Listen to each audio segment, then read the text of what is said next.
Right, mic check, everything good? Good, good, good, good. Welcome to the Magic stream for today. We've got Arena. This little thing happens every once in a while where they do Omniscience Drafts. Now, Omniscience Drafts are very funny. They're very different than normal Magic. It's basically like complete bonkers gonzo Magic. So what happens is you get to build a 40-card deck, which means just about every card you're going to draft. And the rules are weird. Basically, every turn, you can cast anything from your hand without paying the cost. You are given a activated ability emblem that allows you to get 5 different colored mana. This is going to allow you for OTJ to cast flashback costs, anything that you may have stolen from the opponent with whatever, heist, and also spree costs, so that you have no native way to cast those spells without using that 5 mana.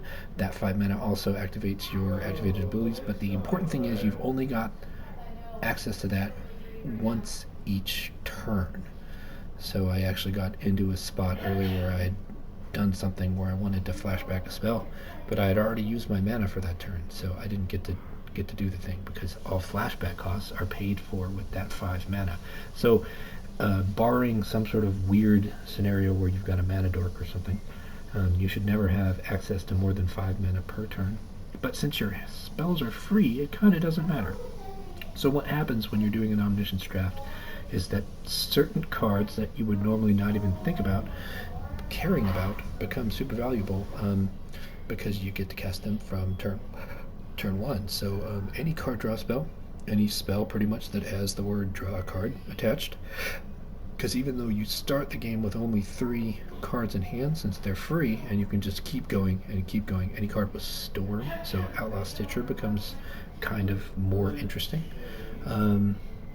Plot is also funny in that I think if you want to plot things, you do have to actually pay the plot cost with the mana that you have per turn. But you don't need to plot much of anything, since the whole thing for plot is usually that it's a cost reduction mechanic. There are a couple of cards that are exceptions to that, like Aloe Alchemist, the Stagecoach Driver, and... well, no, the Stagecoach Driver does his thing when he comes into play. The Luxodon damage dealer guy. That guy you have to plot to get the 2 damage. But most of the other things in this format, actually, the plotting is less of a thing. Free Strider Commando comes in even if you cast it from hand in this format with the counters on it. And a bunch of other cards like that do their thing automatically without being plotted, because you're not casting using normal mana, you're not playing it in the normal way. So there's just lots of weird nuances, lots of weird things that happen. I mean, some of the time it's just draw go. You just watch your opponent chain a ridiculous combination of stuff. I actually had a turn earlier where I had Step Between Worlds, cast that on turn 1, and my turn just didn't end for a while. I wasn't able to end the game right then and there, but it got pretty silly. So with this being OTJ, our desert format, it's one of these weird things where any card that has a desert on it's less good, so some of your desert-based removal, the cost reduction from Cactarantula is less good, but the interesting thing about Cactarantula is that it's a 6/5 and it draws a card if they kill it, like if they use a spell to kill it. So it's still a playable card, even though it's a little bit of a weird one. But generally speaking, you're going to load up your deck with as many 5+ drops as you can, and basically what I'm going to do here is I'm going to try to prioritize cards that draw. Because even if you're doing something stupid, if you're drawing cards, you're getting to the next coolest, biggest things. You're pretty much only going to want to grab 2-for-1 cards, things that will kill something or kill multiple things. You're still going to want to maybe have a bovine intervention or 2 to deal with some crazy bombs, but certain bombs that you may recognize as being really good, like Bonnie Paul, are less good in this environment. Because there's not a whole lot of turns that you get to take. Usually what's going to happen is you're going to spend all of your time developing the board, and then just having one major haymaker attack. Usually people just concede. I like getting in on these events earlier because in order to get the rewards from them, they're free events. In order to get the rewards from them, you do have to win your matches. So what usually will happen is the longer an event like this goes, people are just playing to concede in the end. But earlier, if you get into these early enough, a lot of times people still need their wins, so they play their games. So we're going to try to see what we can do.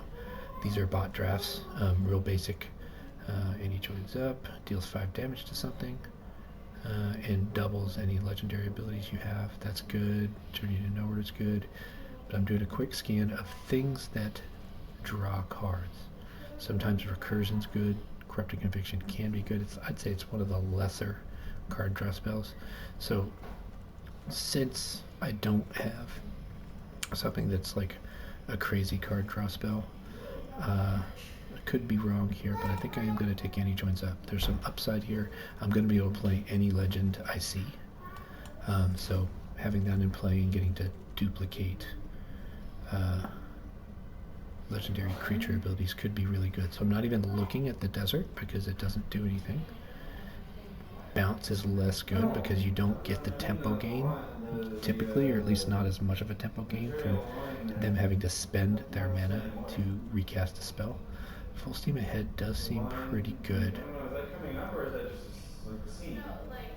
Return the Favor. So this is a spree spell. The important thing about spree spells that I didn't mention already, you need your mana to be able to attack the special abilities on there. You can cast the base part of the spell as is, but in order to do the actual thing that the spell does, you're going to have to spend the extra mana. So it seems to me like Return the Favor is the funnest spell here. I do want to highlight that Hypothesis is really interesting because it can't be countered by certain things. Like I tried to counter a Hypothesis with Hindering Light and it did not work because the target that happens is not the targeting of a spell. It's the targeting of effect that's generated when you discard the card for Hypothesis. So it would still be feasible by something like, or killable by something like Hexproof, but it would not be counterable unless you just have flat counter target spell.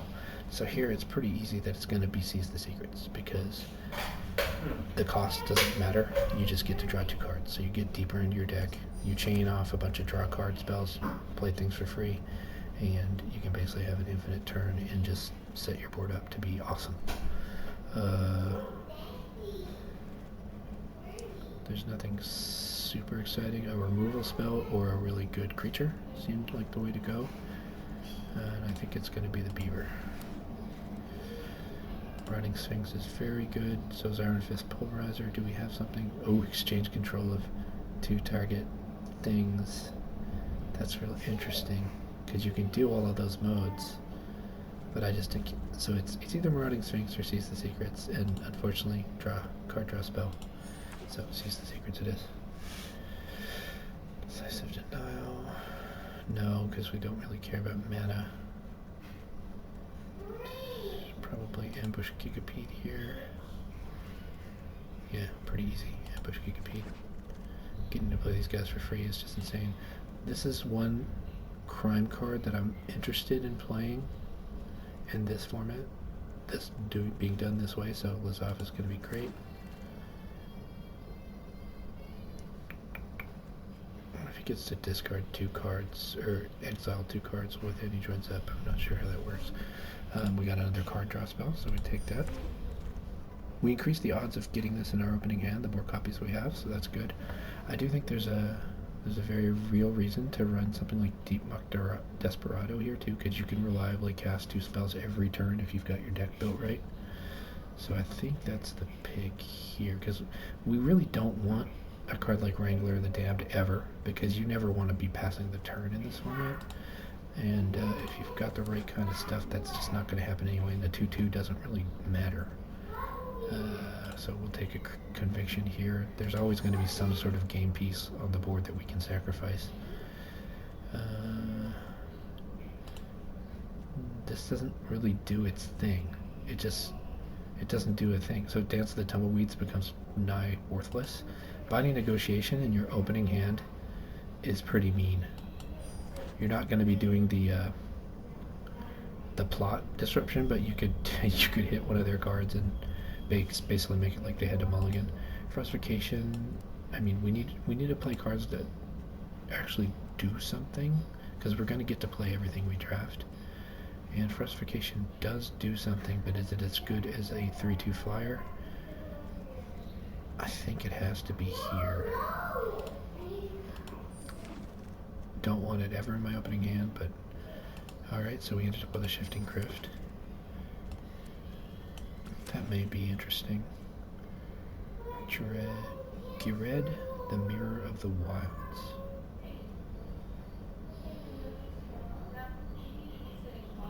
So all of my creatures can copy target. They can copy tokens. I don't think I'm going to be prioritizing tokens. I would take Loan Shark here, but Plan the Heist. I think you got to make sure you watch for on Plan the Heist is you do want to be able to dump your cards, dump your whole hand, because that Surveil matters. But it turns out that drawing 3 is the lead on that card. Like, that's just the better thing, and that's what you're going for. Oko. Oko's good. Lets you draw cards. And then it is a Planeswalker as well, so pretty easy. These are bot drafts, and that's, that is a little bit unfortunate because you're basically just getting whatever you draw, like whatever you see in here, that's what you're gonna get, and everybody else has the same odds of getting something. Many Reflections seems interesting. Being able to stop something that the opponent does is good, but again, we've got a Seize the Secrets to draw cards, so I'm tempted to get the Snakeskin Veil, but in a format where you can spend any amount of mana to do anything, drawing more is just the ultimate level up, for sure. Bloodhost is interesting, but it's less important in this kind of game. So Vault Plunder it is. Nothing exciting here, so we'll just take a kill spell. Oh, I love this Intimidation Campaign. We are going to be committing crimes, and we can endlessly, if you could endlessly play this card, you would want to do so, so that's what's happening here. Sounds like Daphne or Kira's sad about something.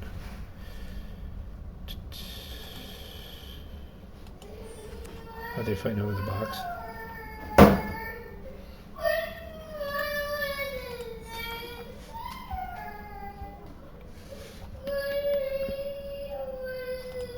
Alright, there's nothing really interesting here, so it's either the mount or the flyer. I think I go flyer on that front. See, we're gonna be playing virtually everything that we have. Not excited about Vintage Bandit, but we could probably copy, like, I don't know, Beaver, Plunderer, Desperado. Those are great targets for that, I think. Sterling Flyer's not even bad either.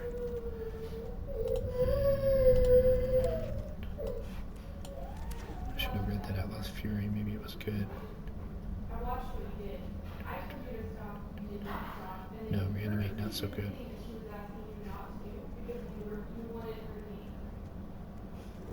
So Betrayal at the Vault when everything's free seems like the best thing to do. Repulse, it draws a card. Slick Shot Lockpicker repeats any spell that we've played.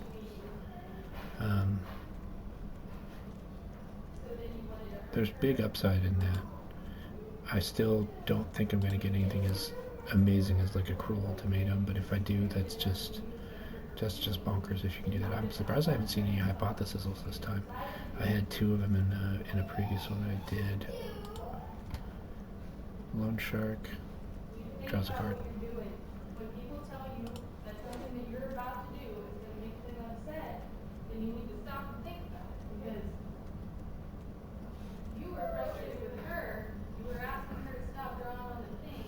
I guess right down. I mean, did I Duelist activates Lazov? That's really my only crime payoff. Oh no, Intimidation Campaign. So I think we do this in a weird way. Normally you're not going to be looking to do much along the, I mean pretty much it's just put a bunch of big things out and do things, but there are some tiny little combos that you do need to be on the lookout for. It seems to me like Intimidation Campaign is one of those combos where you want to have some means to do crimes every turn. Dead-Eye Duelist does that. Also, I completely got destroyed the other day when somebody played a Lazov Familiar Stranger and was just able to activate and grow every turn because he had a Dead-Eye Duelist in that, and you can't attack into that either. So he just had the game locked up by just being able to sit there and get bigger and better. So here there's nothing exciting. Maybe caught in the crossfire, that might do some work. And none of these things draws a card. We don't care about cost reduction from the Geyser Drake because everything's free. But when intervention becomes a little bit better because everyone's guaranteed to be playing some sort of hard to deal with bomb. And turning that into a 2-2 is just good game in this setting. It's less, I don't know, less possible to go wrong in this format than others. So I don't like it. I want to take the Tarantula over the Deep Buck Desperado, but once we've got two of these and some repeatable crime effects, like, we do have a realistic game plan of milling the opponent out.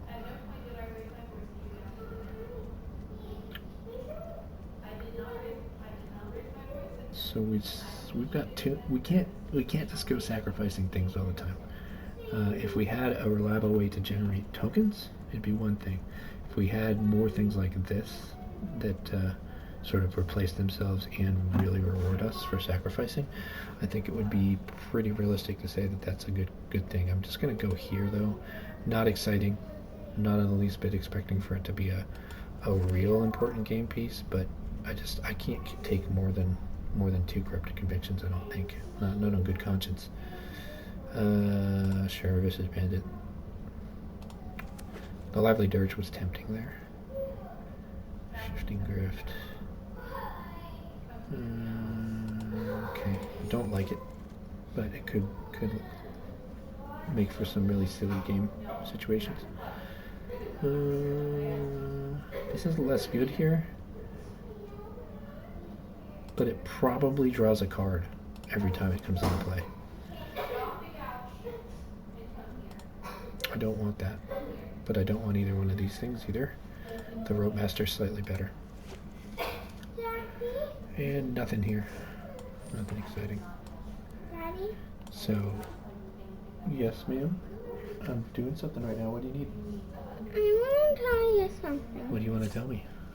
Yeah, we just got in a little in an accident, but it was okay, and I was helping Daphne go over to Mommy because she had to say something. But I was watching her. She was saying a nice thing, but she said mean thing. Uh-huh. I gotcha. Yeah, that... She just needs a nap.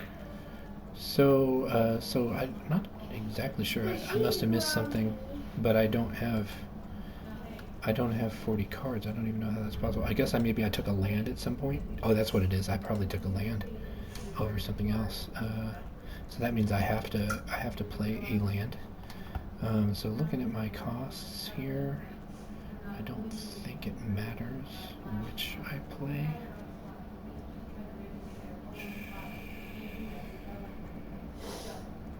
So I'll just play an island. It doesn't really matter. So these are Phantom. I don't get to keep any of those cards. And the stakes are very low. Like, if I lose games, it doesn't really matter. But we're going to see hopefully some silly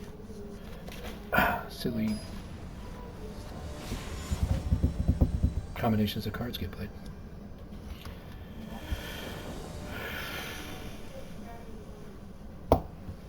So we've got this. This is not a great hand, but it at least draws one card. I don't expect to win this game, but we'll see. If we draw into like any one of our draw spells, like we've got, what do we have? Plan the Heist, we've got one of those. We've got a bunch of Seize the Secrets, so this is one of those benefits to where if you can draw a card, you're going to find something, ideally. And the other thing I can actually do here is I can field forwarding my own Plunderer to draw another card. I don't get to do the surveil, but I do get to draw another card. So, good stuff. Go ahead and play the beaver. Nice thing here is I can shift and grift. I can trade my Vault Plunderer for whatever they make, and then I can ambush Gigapede the Plunderer. Hey kid, you gotta go find something to do. I'm busy right now. This is the only area I can go to. Highway robbery, less good in this environment, but still a card that draws cards, so still playable. You know, you're always having to give up something, and you know there should be, with 3 cards, there should be plenty of chaff in your deck, especially since you have to draft everything that you play, or play everything that you draft. Let me say it that way. Oh boy, so he's gonna Gigapede my guy. Okay, I'll just Gigapede this guy. We'll trade Gigapede. Here's what I'll do. No, that doesn't work. Yeah, let's just see what he does. We're just not making that trade. We like our giant beaver.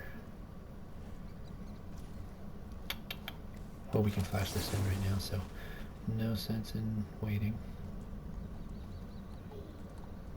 Go ahead and Gigapede his Gigachad. Oh, nice.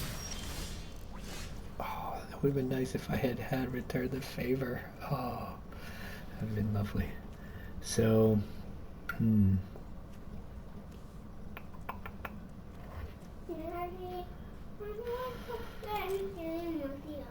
No, right now you can't. I'm busy. I'm playing a game already. So I can't attack into that. He'll just block with the Servant of the Stinger. I can't hear you right now. I'm busy. Hypothesis. So here, he hasn't targeted anything. See, the crazy thing about Hypothesis is it doesn't target until you discard the card, and then it's not the spell doing the targeting, it's the effect from discarding a card. So changing the target doesn't matter, but returning the favor to copy it will allow me to copy it. It's just because it's spree, you do have to pay your costs. Although I don't think I did that right. Let me make sure that I do it right. Oh no, you do have to pay all of your associated costs. Okay, good. No, that's the way it's supposed to work. So the base cost of the spell is free, but then you pay mana for each mode.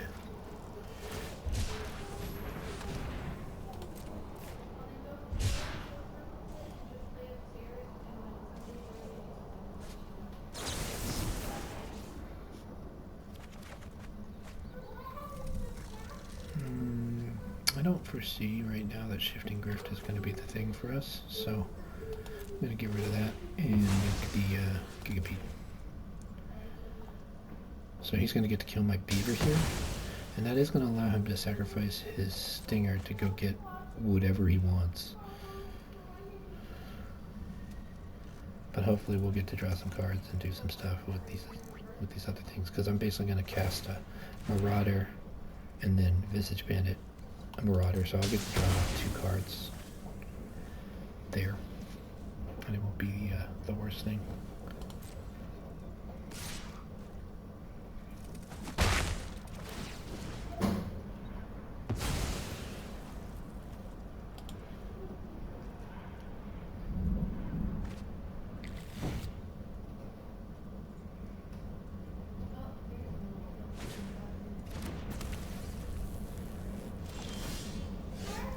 Oh wow, another Visage Bandit. So we're going to empty the opponent's hand, hopefully, unless they counter this. And we're going to get to draw a bunch of cards. Is there hail? Looks like it's small, if there's any. Is it bigger? Is it out there in the back? Yeah, we're getting our thunderstorm. So it'll target them. They gotta discard something, and we get to draw a card if it's cheaper than 4 mana. It was cheaper than 4 mana. There's our 1 island. So let's we'll copy ourselves a Hollow Marauder. Get that come into play effect. And then we'll put on 1 shark first. And here we're just chaining all of our draw spells. hopefully this won't be the end of our little chain. They can't discard, so we get to draw. And then we can go ahead and just nuke their Calamity. So not bad. We could also caught in the crossfire to wipe the board, but we don't need to. We'll go ahead and play this land. It doesn't do anything. Oh, there you go. So once you have the board, most of the time people will concede. Because two 12-point attacks, I mean, he might get a draw spell off the top of his deck, but it's not highly likely that he's going to impact the board that greatly. That sequence was just one that was going to be hard to come back from. So that's what happens a lot with these. So in some respects they are... The potential is really interesting, but the gameplay actually ends up kind of feeling a bit boring at times. But stakes are low, cost is nothing, and all you have to do is just spend some time to do it, so it's very fun.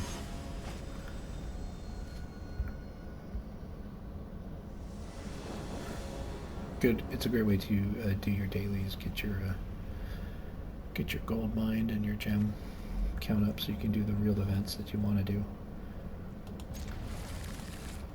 So here I can, oh, if I didn't realize I was on the draw on this one.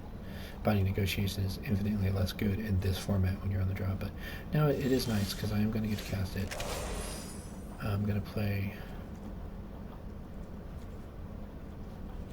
So here's what I'm going to do. I'm going to Annie joins up first. That's going to kill the Cactus Ranch. That's going to let him draw a card, but if he's got a counter spell of some kind, ideally he would use it now. The counter I'm worried about here is Essence Capture. He gave his guy Hexproof. He still gets to draw the card, which is interesting. The only thing I don't like is I didn't get to play my Deep Muck Desperado first. Because, oh wait, it's for crime, so I do want to play this. So now I do this. Now I commit a crime by looking at his hand. I get to mill 3 of his cards. And then we're going to get rid of... Oh, none of these are any good in this format, so let's get rid of the Steer Clear. So now we can block the Cactus Tarantula without fear. We'll lose one of our guys. So this game's going to be interesting. It's not going to just be about whoever gets the infinite chain of drawing cards first. I mean, I'm favored there because I have so many cards that do that. But, oh, Terror of the Peaks, that's something I don't want to see. Every time he makes a thing.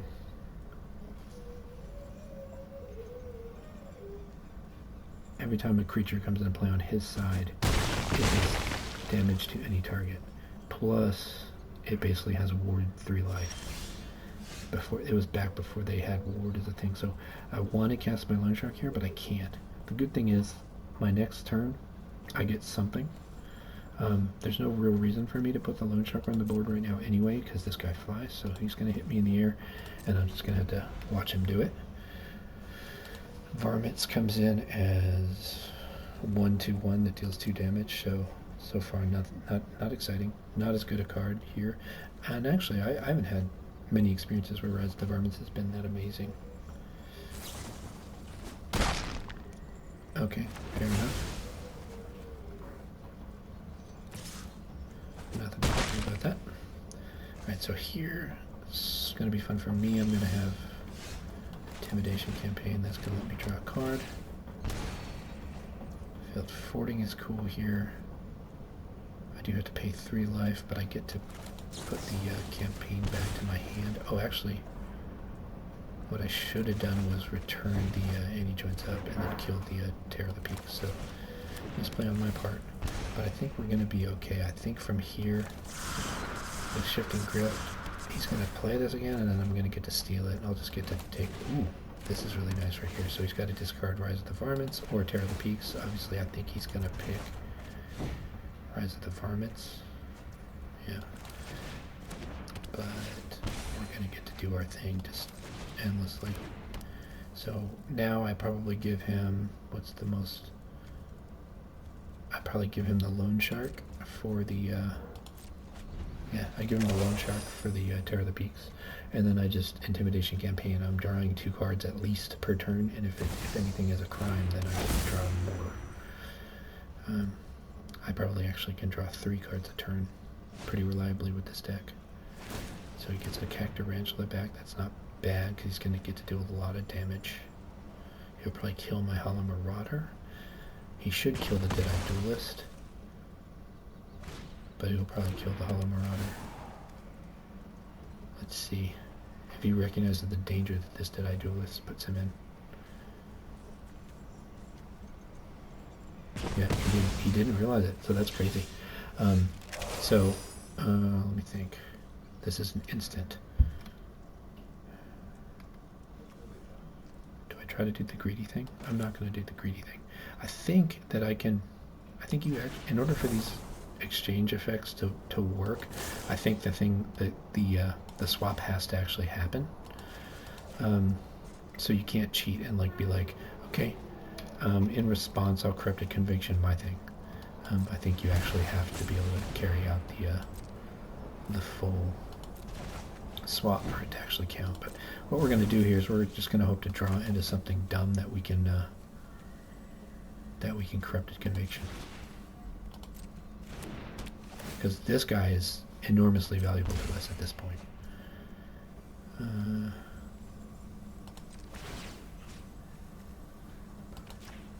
Because it allows us to reactivate our intimidation campaign over and over and over.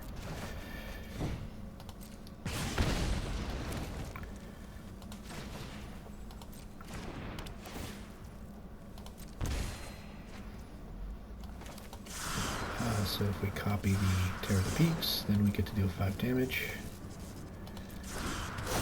And I'm not eager to kill the Cactarantula to let him draw a card necessarily, so I'm fine with having this take as long as it needs to take.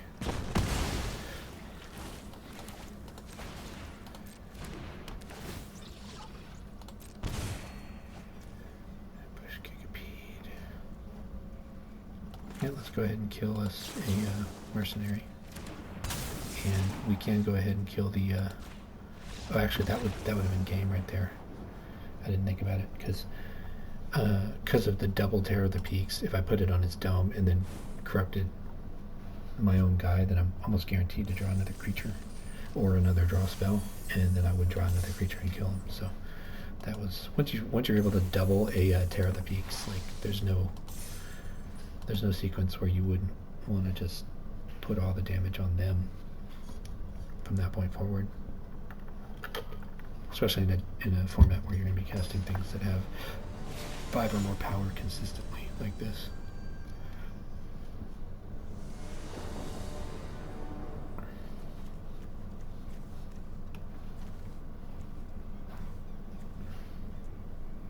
So I'm on the draw again.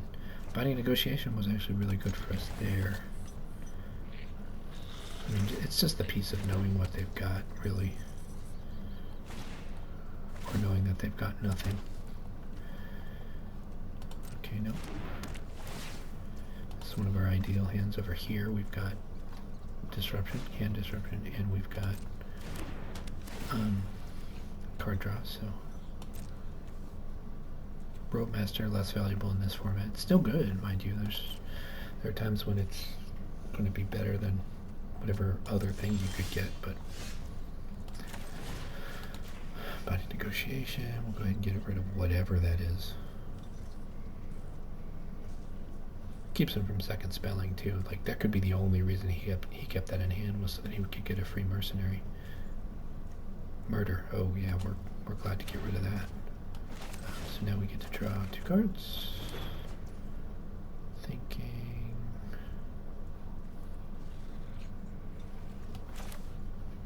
So if we do this.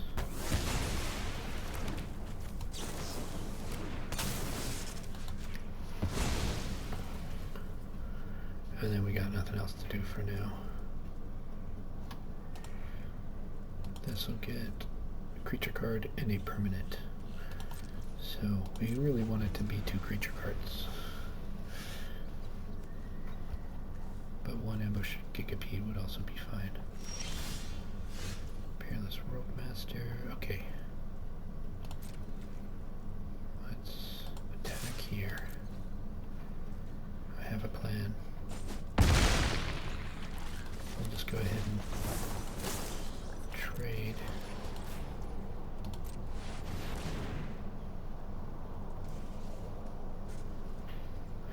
Peerless Swordmaster does is it returns a tapped creature. Oh, this is going to be our test case here, so will we still change material? No, obviously not. Okay, so that foils that plan. So Peerless Swordmaster just comes onto the board without returning anything, and that's okay, we're fine with that. Wasn't really good for me, but it wasn't terrible, and it wasn't really good for him either, because Six Sequence might have done something better for him later. He didn't get the card draw off it either. So we're not really too broken up about that. Highway robbery to pitch a highway robbery, okay. Yep, that works too. Oh, that guy gets insane in this format. Jam not so much, but I guess when you're hellbent, there's nothing happening. So this is nice here. We get to do our Badlands Revival, but first I'm gonna play Law Plunderer. Let's see what we draw first. Plan the heist. So this works better if you have no cards in hand, so we're gonna wait. We'll go ahead and get both of these things back. That one's going to the battlefield, and we'll go ahead and wipe that guy out. Because when we Peerless Swordmaster, we're going to get rid of this one, and it'll stay gone, because when you return a token to hand, it goes into the exile zone. And then we get to maximize our plan the heist. We get to scry or surveil. We don't care about field forwarding, but these cards all do something good, and Seize the Secrets draws us deeper into our deck, so we're good there. Oh god, game over pretty much. So we're dealing 6 to both of those. And then we're trying more gas. And just copy things, copy things, copy things. So he gets one draw, and it better be good. Otherwise it's just concede time. Oh, that's a good one. If he gets a crime, then he can chain for a minute. No, I don't think that's enough, dude. So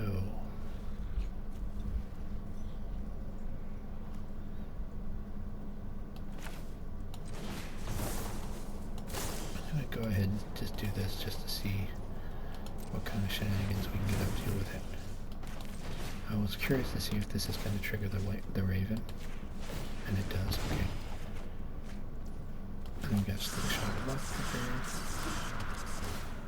there. We are just going to take...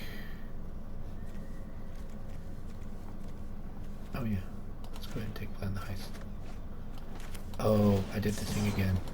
That's the problem with Slingshot Lockpicker. When you do flashback, you do have to pay the cost, so you do have to have your mana right to be able to do the thing you want. Not the worst thing in the world. We could cast Fierce Retribution here, but no real reason to.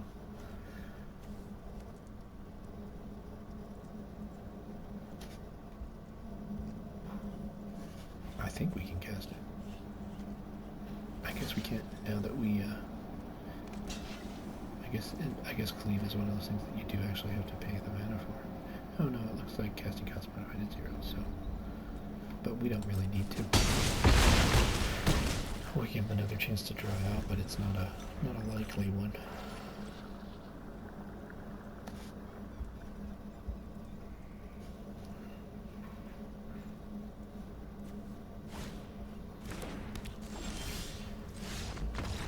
There we have it. So that's our Omniscience Draft. So check those out. They're free. They do them every once in a while. I couldn't imagine if they made them cost money, like no one would be happy, I don't think. But they're really interesting. They make you think about the game in a different way. It's that thing of, it's almost like Marshall Sutcliffe's thing of, hey, if we each took our decks and just turned them over, you could both sort of look at that and just agree who would win before you even play your games out. But that's that. So that's out there for you guys. I hope you enjoy it. This has been Kermit the Streamer. Have a great day.